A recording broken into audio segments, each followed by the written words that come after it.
Assalamualaikum warahmatullahi wabarakatuh. Salam sejahtera untuk kita semua. Perkenalkan, saya Aditya Maulani, dosen dari Program Studi D4 Teknologi Pengolahan Hasil Perikanan di Politeknik Ahli Usaha Perikanan Kampus Jakarta. Di Program Studi Teknologi Pengolahan Hasil Perikanan, saya mengampu beberapa mata kuliah, di antaranya adalah Teknologi Pengolahan Hasil Perikanan Modern, Teknologi Pengolahan Hasil Perikanan Tradisional, Pengembangan Produk, Teknik Pengemasan, Analisis Sensorik, Tata Letak, dan juga Komunikasi Bisnis Industri Pengolahan Hasil Perikanan. Di video ini, saya akan menyampaikan pernyataan dari dosen dalam unjuk kerja Tridharma Perguruan Tinggi atau PDD KTPT dalam bidang pengajaran sebagai salah satu persyaratan sertifikasi dosen tahun 2024. Saya akan menjelaskan mengenai salah satu mata kuliah yang saya ambil, yaitu Teknologi Pengolahan Hasil Perikanan Modern. Mata kuliah ini diberikan kepada mahasiswa yang berada di semester 4 dengan beban kuliah berjumlah 5 SKS yang terdiri dari 3 SKS praktik dan 2 SKS teori. Pada perkuliahan ini membahas mengenai pemahaman tentang teori atau konsep-konsep teknologi pengolahan serta implementasinya dalam industri pengolahan yang mencakup teknologi pendinginan dan pembekuan, teknologi pengalaman, serta teknologi iradiasi pada pengolahan hasil perikanan. Capaian pembelajaran mata kuliah teknologi pengolahan hasil perikanan modern yaitu yang pertama adalah mahasiswa mampu menguasai konsep dan aplikasi teknologi pendinginan dan pembekuan hasil perikanan. Yang kedua, mampu menguasai konsep dan aplikasi teknologi pengolahan dengan suhu tinggi, proses pasteurisasi dan sterilisasi produk hasil laut.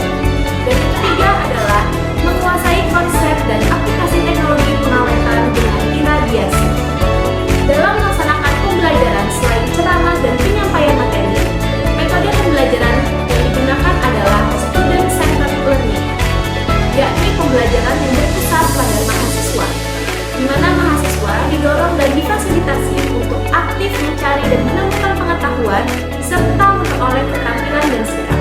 Sistem evaluasi dan asesmen dalam mata kuliah Teknologi Pengolahan Hasil Perikanan Modern terdiri dari beberapa komponen, yaitu yang pertama adalah tugas atau kuis, yang kedua UTS atau ujian tengah semester, dan yang ketiga adalah UAS atau ujian akhir semester.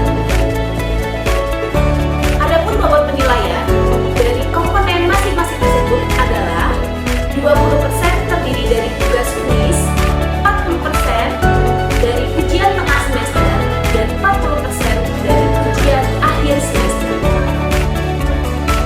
Sebelum perkuliahan dimulai, biasanya saya akan menjelaskan terlebih dahulu mengenai capaian pembelajaran, mekanisme perkuliahan, dan tata tertib yang akan saya gunakan, seperti mahasiswa tidak boleh tertidur di kelas, hadir dalam perkuliahan tatap muka minimal 85% dari total jumlah pertemuan selama 1 semester, hadir di kelas tepat waktu sesuai waktu yang telah disepakati, toleransi keterlambatan maksimal 15 menit.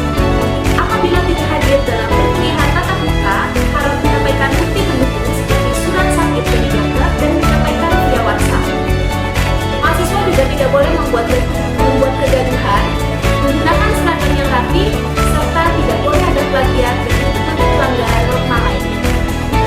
Selanjutnya, metode pengumpulan tugas yang biasa dilakukan adalah melalui Google Classroom, Link G Drive, Quizzes, atau laporan secara langsung, tergantung dengan jenis tugas yang diberikan saat di kelas. Saya juga akan menyampaikan kepada mahasiswa bahan ajar atau rujukan apa yang saya gunakan untuk mengajar, sehingga mereka bisa belajar mandiri terlebih dahulu sebelum bertemu saya di kelas. Beberapa referensi yang saya gunakan adalah yang pertama, buku pengantar teknologi pangan dari penerbit IPB Press, pengarang Bapak Darusya. Saya juga menggunakan buku referensi Fish Canning Handbook, pengarang oleh Resbrat dari Wiley Blackwell Publishing. Ketiga, saya menggunakan buku teknologi dan buku makanan kaleng,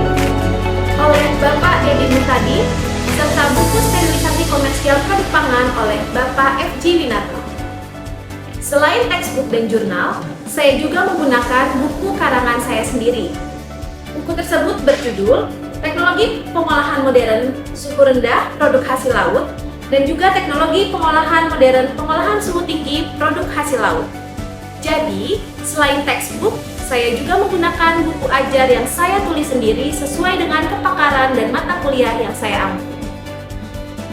Selain itu, kegiatan perkuliahan tidak hanya dilakukan di kelas, tapi juga dilakukan di laboratorium pengalengan dan workshop pembekuan, di mana mata kuliah ini terdiri dari 5 SKS, yang terdiri dari 3 SKS praktik dan 2 SKS teori. Praktikum biasanya diberikan setelah teori diberikan atau pembelajaran di kelas selesai. Mahasiswa juga diberikan bahan ajar sebelum perkuliahan dimulai seperti video tutorial ataupun bagaimana cara membuat produk seperti link di YouTube. Mahasiswa diminta untuk menonton sebelum pelaksanaan praktikum dimulai. Baik, selanjutnya saya akan menampilkan video pembelajaran saya selama di kelas dalam mata kuliah Teknologi Pengolahan Hasil Perikanan Modern.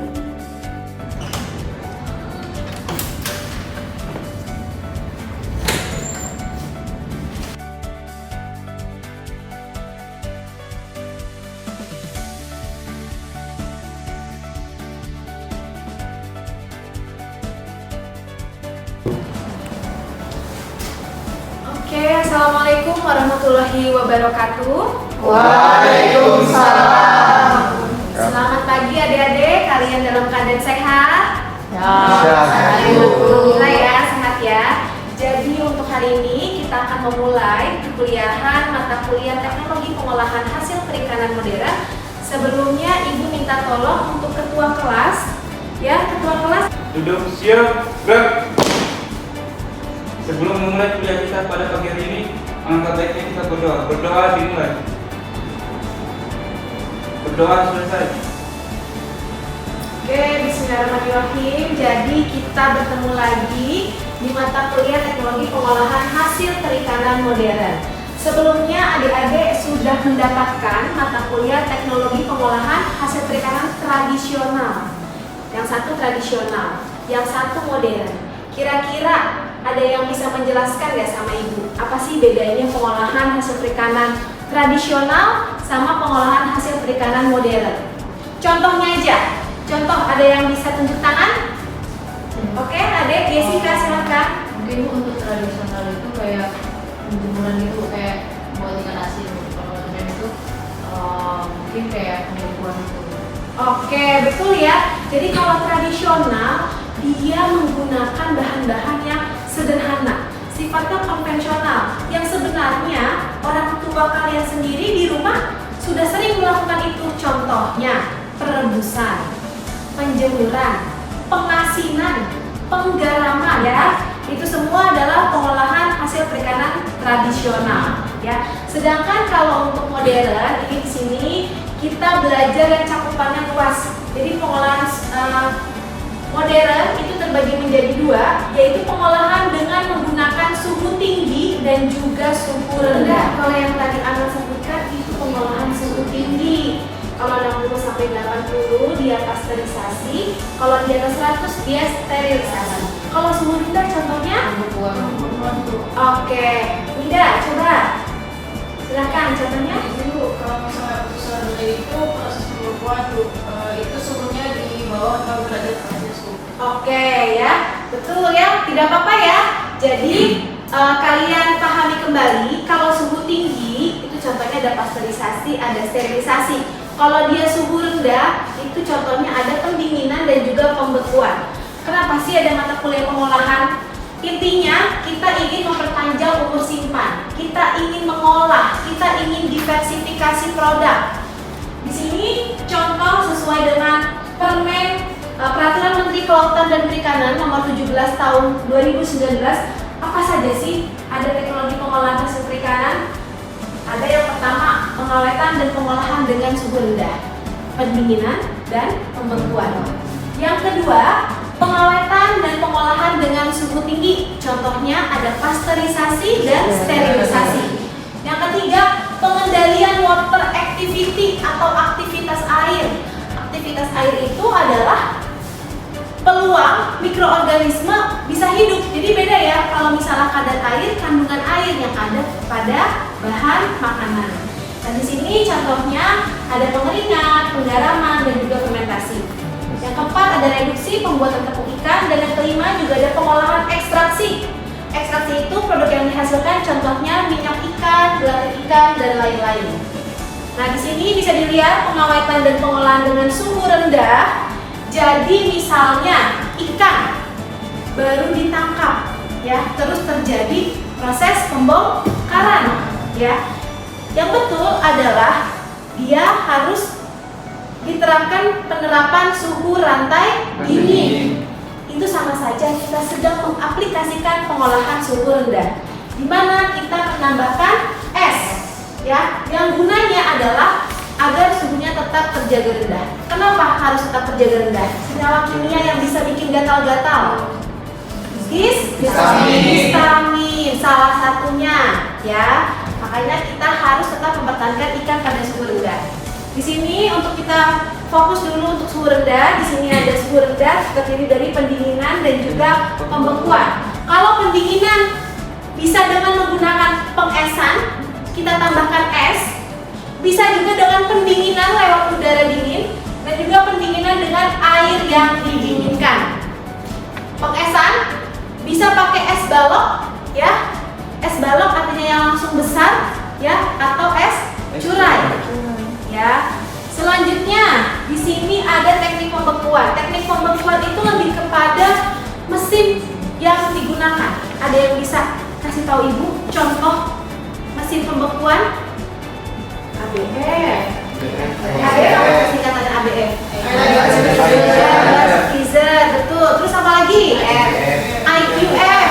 Apa singkatannya IQF? Individual quick freezing. Individual quick freezing. Apalagi contohnya? CPF. Apa singkatannya? Contact freezer. Intinya mau dia pendinginan, mau dia pembekuan, tujuannya agar mengawetkan produk, memperpanjang umur simpan. Ya, jadi kapan sih kita pakai pendinginan? Kapan juga kita pakai pembekuan? Kira-kira adik-adik kebayang nggak? Kapan kita pakai pendinginan? Kapan kita pakai pembekuan? Kalau misalnya produk hasil olahan fish jelly product, kalian mengolah nugget, kalian mengolah bakso, kalian bikin sosis, kaki naga, dimsum, siomay, empek-empek, apapun itu fish jelly product, kemudian sudah jadi. Lalu kalian ingin simpan, bisa tahan sampai 1 bulan, sampai 2 bulan. Simpannya di kulkas bagian pintu bawah atau pintu atas? Pintu atas. Pintu atas. Artinya kalian sedang melakukan proses Pembekuan. Tapi kalau chiller, dia yang ada di kulkas di suhu bawah. Ya. Oke. Nah, kalau misalnya pendinginan, Bu, untuk apa pendinginan? Biasanya kalau pendinginan dia sayur-sayur, ya, minuman-minuman ditaruhnya yang di bawah. Kenapa harus ditaruh di atas? Untuk hasil daging perikanan, baik itu dia bahan baku segar yang sudah mati, ya, ikan mati, cumi kalian sudah siangi, udang sudah kalian lepas kepalanya, sudah kalian bersihkan, pasti itu kalian masuknya adalah ke freezer, ya. Karena produk-produk daging-dagingan dia bersifat high perishable food, makanan yang mudah rusak, kadar airnya tinggi, awet atau aktivitas airnya tinggi, ya. Next, di sini faktor-faktor yang mempengaruhi pendinginan. Bagaimana ikan bercampur dengan es yang dikemas? Seberapa cepat sih ikan didinginkan di dalam es? Ya, berapa lama sih waktu yang dibutuhkan untuk mempertahankan ikan sewaktu didinginkan? Kalau misalnya kita lihat, ya, di sini cara memperlambat laju pembusukan ikan. Jadi ikan segera setelah ditangkap pastikan terjaga dengan es atau cara pendinginan lainnya. Jadi kalau kita baru menangkap ikan, hasil tangkapan ikan, kita harus, ya, pakai ice lari, ya, es yang sudah dihancurkan ya, untuk mempertahankan kualitas dan mutu ikan agar tidak mudah rusak. Ketika ikan tidak dipertahankan pada suhu dingin, maka suhunya akan meningkat. Apa yang terjadi? Pertumbuhan mikroba pesat, kenaikan nilai histamin, ya, senyawa kimia juga akan meningkat. Belum lagi total volatile base, indikator kesegaran ikan. Belum lagi TBA, thiobarbituric acid, ya, trimethylamine, semuanya akan meningkat. Kalau histamin di atas 100 ppm, standar SMI kan ya, maksimal ya. Kalau lebih dari itu bisa mengakibatkan gatal-gatal, alergi, ya, bahkan ada yang sampai mual, ya, karena ikan tersebut tidak ditangani dengan baik, ya, setelah proses penangkapan. Next, nah ini bedanya. Ini pendinginan dengan pengesan. Kita menambahkan es secara sengaja masuk. Yang baik itu adalah seperti ini. Ya, kalau nanti adik-adik ke unit pengolah ikan, ya, di sini adik-adik akan lihat prosesnya. Ketika dia penerimaan bahan baku, ya, apakah ikannya ditumpuk-tumpuk dulu, nggak ada es, ditumpuk-tumpuk esnya cuma dijebret, ditaruh hanya di paling atas. Apakah di sini suhunya akan tersebar secara merata? Tidak ya. Atau di sini tidak ada lubang tirisan, ikan berkontak dengan dinding box. Jadi kan ikannya kontak dengan box, ya. Yang betul apa? Yang betul adalah es ikan. Ya, bukan untuk menghemat es, ikan ditumpuk di bawah, bukan nanti transfer dinginnya lama-lama turun juga, atau esnya kan mencair di ujung-ujungnya, ya, tidak boleh. Ini tidak terjadi transfer panas, ya, yang baik, sehingga yang bagus adalah seperti ini yang tidak baik, ya. Jadi es ikan. Praktik lapak 2 kalian akan ke unit pengolah ikan, di situ kalian bisa amati apakah, ya, unit pengolah ikan kalian sudah menerapkan pengolahan suhu rendah dengan benar atau belum. Next, penggunaan es untuk pendinginan. Jadi ini adalah rekomendasi. Kalau misalnya dia lokasi penanganan ikannya ada di kapal, ya, rasionya es dan ikannya adalah 1:1. Kalau ini udang rasio perbandingannya 2:1. Yang 2 esnya atau udangnya. Di sini esnya, misalnya udangnya ada 5 kilo, maka esnya harus 10 kilo, ya. Terus kalau di sini kalian bisa lihat nih, di unit pengolah ikan kita butuh es jauh lebih banyak ya, dibandingkan dia di kondisi baru ditangkap di kapal. Kenapa? Karena prosesnya dari atas sampai bawah ini memakan waktu yang lama. Maka kita harus segera mungkin menurunkan suhu ikan tersebut, harus cepat-cepat rendah agar tidak terjadi pembusuran mutu ikan. Lalu selanjutnya adalah freezing, pembekuan, ya.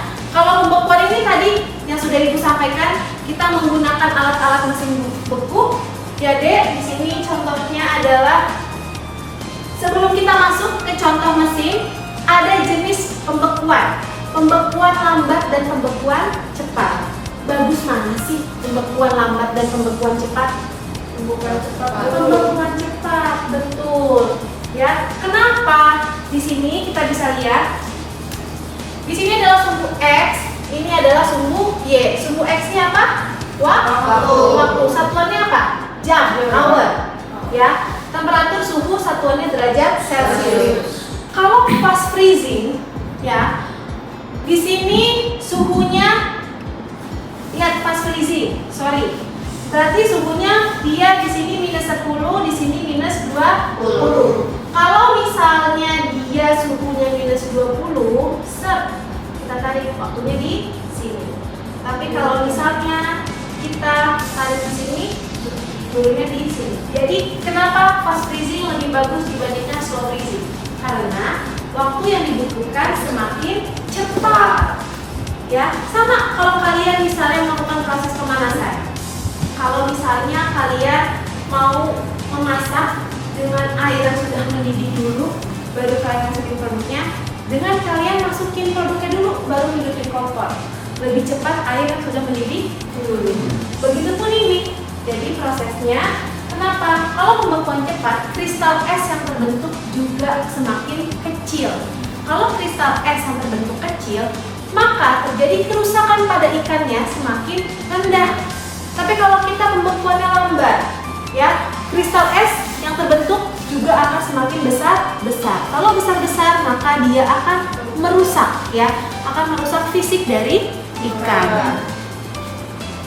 Di sini bisa dilihat ya, adik-adik ya. Tadi contohnya yang pertama ada air blast freezer atau ABF. Di sini ada yang sudah pernah lihat belum ABF? Sudah ya, sudah lihat ya. Nanti kalian pas PL2 kalian akan punya kesempatan ya untuk praktik lapak secara langsung. Jadi ABF ini keuntungannya apa? Pembekuan ikan bisa dilakukan dalam jumlah yang besar. Lama pembekuannya tergantung kecepatan udara yang ditembuskan di alatnya ya. Rata-rata 6 sampai 8 jam. Lihat kapasitasnya 1 sampai 10 ton. Next, contact plate freezer. Namanya aja sudah contact plate. Artinya alat pembeku dia berbentuk lempengan. Ya, cocoknya untuk produk yang apa? Untuk produk-produk ikan yang sudah diolah. Ya, sudah di fillet, sudah dalam bentuk steak, sudah dalam bentuk cube, ya, sudah dalam bentuk stick. Kapasitasnya tidak terlalu besar ya seperti ABF tadi. Kalau ABF tadi bisa menampung sampai 1 ton, ya, 1 sampai 10 ton. Kalau ini 500 sampai 1.500 kg. Next, immersion freezer. Immersion berarti di sini ada namanya dia pakai larutan brine. Brine itu kalau di bahasa Indonesia kan adalah larutan garam. Konsentrasinya kurang lebih 22,4%. Produk-produknya kalau yang tadi ya, kalau yang tadi apa sebelum ini contact plate freezer, dia sudah dalam bentuk steak, dalam stick, cube, ya. Kalau ini immersion freezer, dia produknya adalah ikan-ikan utuh, masih utuh. Jadi ikan-ikan yang dibekukan masih utuh, produksi menggunakan immersion freezer. Dia menggunakan larutan brine. Brine itu larutan garam, ya. Konsentrasinya 22,4%. Next itu adalah spray freezer. Di sini spray freezer itu dia caranya adalah membekukan ikan dengan menyemprotkan cairan. Jadi di spray, ya. Di spray apa sih Bu yang disemprotkan? Apa yang disemprotkan adik-adik? Ikan dilewatkan gas nitrogen minus 50 derajat Celcius, artinya dingin banget ya. Minus 50 derajat Celcius. Dilakukan penyemprotan cairan nitrogen. Jadi di sini kelebihannya tidak dibutuhkan pendingin, ukurannya kecil, tidak makan tempat, prosesnya cepat karena di spray menggunakan uap listrik yang kecil dan juga pemeliharaannya kecil. Tetapi ada kekurangannya. Kekurangannya dia 4 kali lebih mahal dibandingkan air blast freezer. Dari itu next, pengawetan dan pengolahan dengan suhu tinggi. Ada pasteurisasi, ada sterilisasi, ada boiling. Boiling itu adalah perebusan. Ada smoking. Smoking itu pengasapan. Pasteurisasi nih tadi. Pertanyaan pertama, contohnya pasteurisasi itu adalah produk rajungan Halem. Kenapa sih? Kenapa pasteurisasi? Kenapa nggak sterilisasi? Apa kelebihan pasteurisasi? Atau bedanya pasteurisasi sama sterilisasi apa? Silahkan. Apa beda pasteurisasi dan sterilisasi dari suhunya? Oke, Nida, silakan.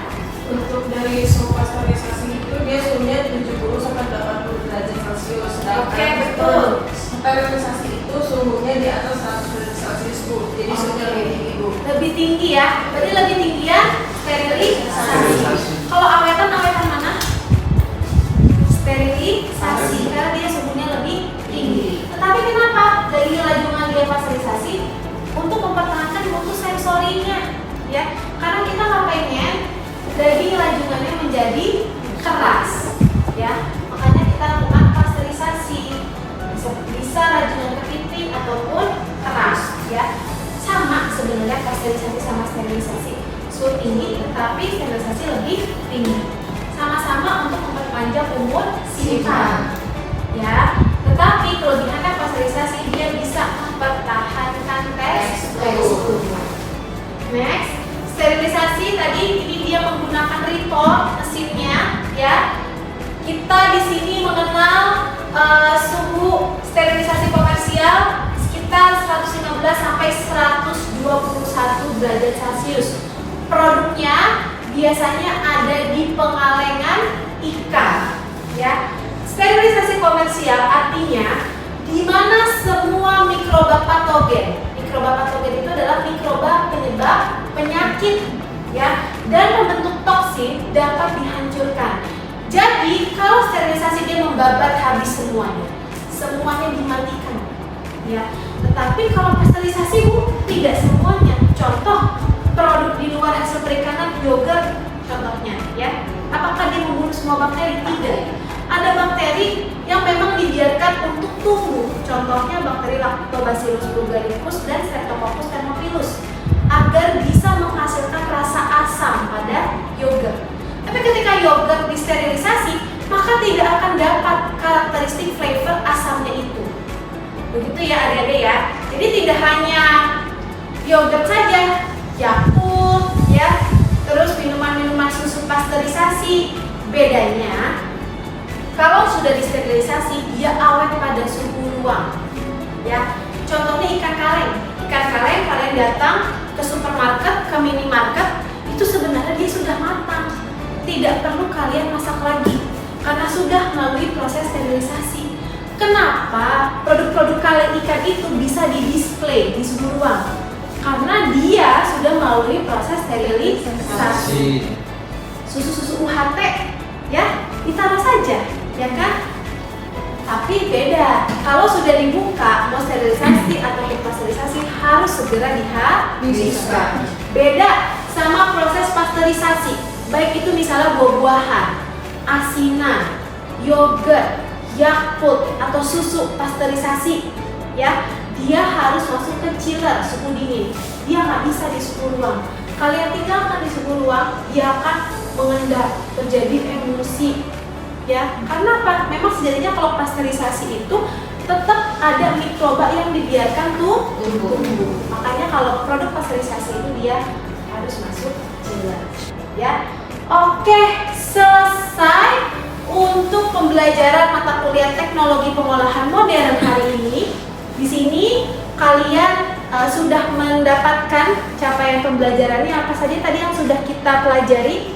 Yang pertama adalah teknologi pengolahan suhu rendah, ya, ada pendinginan, ada pembekuan. Yang kedua teknologi pengolahan suhu tinggi, ada pasteurisasi, ada sterilisasi, ada perebusan boiling, ada smoking, pengasapan. Oke ya, jadi ya, bisa dimengerti ya. Oke, terima kasih. Sebelumnya silakan apabila ada yang masih ingin bertanya. Tidak ada? Jelas ya. Jika nanti ada pertanyaan lanjut, silahkan kalian kontak ibu ya. Bisa kalian tanyakan secara langsung. Untuk tugasnya, ya, nanti akan ibu upload di Google Classroom, ya, dan kalian nanti akan diberikan rentang waktu tertentu untuk kalian mengupload tugasnya di Google Classroom, ya. Dan juga untuk praktikum nanti akan kita lakukan setelah ini ya, adik-adik ya, nanti kita akan ke workshop pembekuan untuk melakukan praktik pembekuan ya terhadap produk-produk fish jelly produk yang sudah kalian buat sebelumnya. Oke, terima kasih. Mohon maaf apabila ada kesalahan secara tidak sengaja ya adik-adik ya. Semoga ilmunya bermanfaat untuk hari ini. Wabillahi taufiq wal hidayah. Wassalamualaikum warahmatullahi wabarakatuh. Waalaikumsalam. Oke anak-anak, tadi kan kalian sudah mendengarkan penjelasan ibu di kelas. Sekarang kita lanjut praktikum terkait pengolahan suhu rendah, yaitu pendinginan atau pembekuan. Di hadapan kalian di sini sudah ada bahan dan alatnya. Yang pertama di sini ada ice gel, ya, di dalam cooler box. Lalu ada es batu, ya, ada ikan segar, dan selanjutnya juga ada air es. Oke, di sini coba kalian terangkan tadi apa yang sudah ibu sampaikan di kelas. Silakan, siapa yang bisa menjelaskan? Oke, Nadia, silakan deh.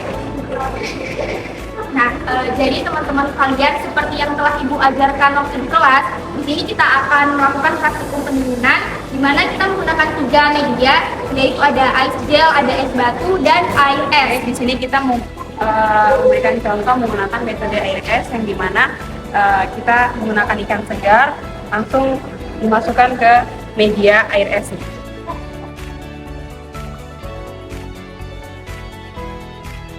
Lalu kemudian apa yang dilakukan? Kemudian kita menutup cooler box. Setelah itu kita menghitung waktu durasi 5 menit. Baik, setelah sudah 5 menit kita akan mengecek suhu dari ikan tersebut dengan menggunakan media air es. Selanjutnya kita akan melakukan pengecekan terhadap suhu ikan dengan menggunakan metode air es.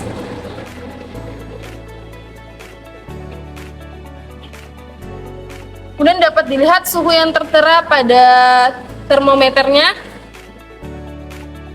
Kemudian sudah mendapatkan suhunya, kita menarik kembali, kemudian didiamkan lagi selama 5 menit. Dan setelah 5 menit kita akan mengecek suhunya kembali. Oke, good job ya anak-anak, kalian bisa menerima dengan baik tadi pembelajaran yang sudah Ibu sampaikan di kelas ya. Harapannya dengan apa yang sudah kita pelajari dapat kalian pahami ya, dan juga dapat kalian aplikasikan di depannya ya. Karena ini akan berguna saat nanti kalian ada praktik lapangan ataupun nanti untuk karya ilmiah praktik akhir. Oke, sekian praktikum hari ini. Terima kasih. Wassalamualaikum warahmatullahi wabarakatuh.